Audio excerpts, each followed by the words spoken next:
The budding staff, God's final answer to rebellion. The earth had swallowed the defiant, and fire had consumed the challenging. Yet, the heart of the people was still restless. A deep, cold current of doubt persisted. How can we be sure? After all the judgments, who is truly chosen? Rebellion, even crushed, leaves a bitter question. The Eternal's voice cut through the lingering uncertainty, addressing the root of the division. Speak to the children of Israel, and take from every one of them a staff, according to their fathers' houses, 12 staffs in all. Write each man's name on his staff. And you shall write Aaron's name on the staff of Levi. Then you shall place them in the tent of meeting before the testimony, where I meet with you. The staff of the man whom I choose shall blossom. The next morning, a hush fell over the camp as Moses went to retrieve the staffs. He brought them out, and there, among the 12 sticks, was a wonder.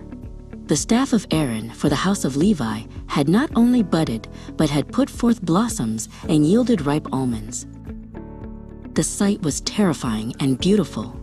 God's authority was not a matter of debate, but a visible, living fact. Moses showed the people the undeniable evidence. This was the final answer to rebellion, a sign of life blooming from dead wood.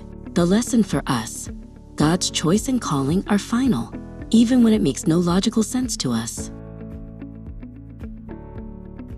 The staff was placed back into the ark, a perpetual reminder. With authority settled, God defined service. The priests, he said, bore the guilt for the sanctuary, but the Levites would assist them, a wall of protection around the holy things. Clear roles brought peace to the camp. For their devotion, the priests would receive no land, for the Eternal was their inheritance. They would live by the choicest of the offerings, a picture of complete, radical dependence on the hand of God. Their focus was solely on the sacred service. The Levites, in turn, were supported by the tithes of Israel, the 10% that flowed into the central treasury for their upkeep, for the labor they performed in the tent of meeting. All of Israel was commanded to sustain the service of God.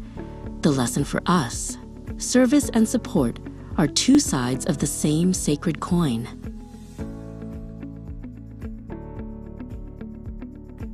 Yet even the Levites who received the tithe were not exempt from giving. They were to give the very best tenth of what they received, the tithe of the tithe, to the priests. The principle was clear. No one is outside the law of generous giving.